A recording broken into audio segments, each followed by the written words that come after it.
I mean, you're in Sicily, but we are on a mountain, so it's like to be on an island in a way, because you have this tropical sun, especially in summertime.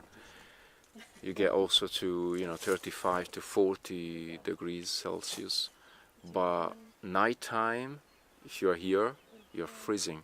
There is this cold wind coming from the neighboring mountains, and it's there is an incredible excursion in temperature between night and day.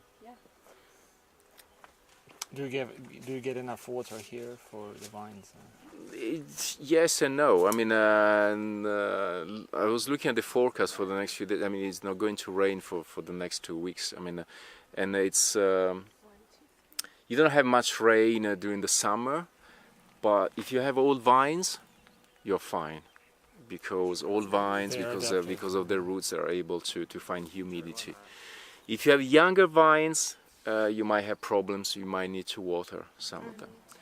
So that's why. But this is allowed, right, to irrigate? No, it is. It's not forbidden, but you don't want to do it if you can, because it's a matter of the quality of the grape. Because if you water the plants, the roots of the vine, they start coming up, looking for the water that you are supposed to give them. And the roots, so they're not going down to look for water, and so they're not getting any good things from the soil, and the stones and the minerals and so on. And the old vines are also, talking about being natural, not using pesticides or whatever. If you have old vines, they are always more able to cope and deal with diseases. If you have younger vines, no. And if you have, you see that density there? Mm-hmm. I mean, that's a very high density. If you have something like that, if you have a disease, one plant has got a disease, in a second, vroom, all the plants get the disease. If you have this system here, you're more able to deal with disease. I mean, if one plant is not able to pass it to another plant. So I mean, all people knew about this. And that's why they're planting this, without the need of, now everybody puts these lines of vines with the rows at the beginning to get the disease at the beginning. But it's, if one plant gets the disease, all the vines get the disease. Is copper and sulfur the only treatment? Yeah.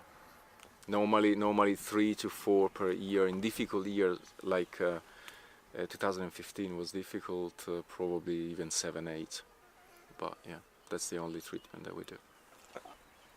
Yeah, can you explain a little bit about the Prephyloxera vines? You have some, or no? We have ungrafted vines. Ungrafted. There are Prephyloxera vineyards on Etna, but there are more on. I'll show you on the map.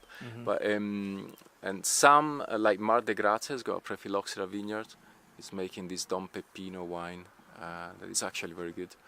But there are many ungrafted vines. The Prephyloxera thing is basically around the 1860, 70, I can remember when there was this disease coming from US.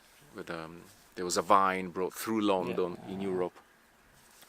And there was this bug here, and it spread all over Europe, and it killed more than 2/3 of the vine. So the wine was about to finish in Europe. And then they couldn't stop it. And then they found out for some reason a certain type of American vine was resistant to phylloxera. The phylloxera was there, but it didn't do any damages to the plant.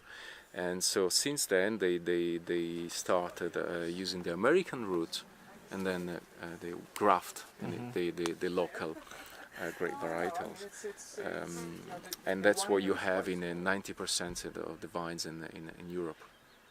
But in certain areas, like here, for example, or in other parts of the world, of Europe, and also I think also in Chile, I mean, there are certain areas of the world where you have a certain Australian. Yeah, I think the sandy soil is particularly good to fight phylloxera, because actually, and this is why we don't have phylloxera. I mean, We do have phylloxera, but it's not Active. really active, because they survive, especially in clay soil.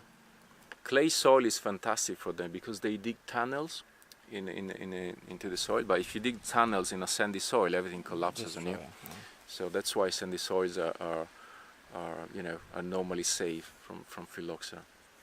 But do you get the feeling that the quality of wine is well, the only quality, the only thing that is good for ungrafted vines is that you have old vines. That's the thing. So And old vines, if you want to make a quality wine, they are better.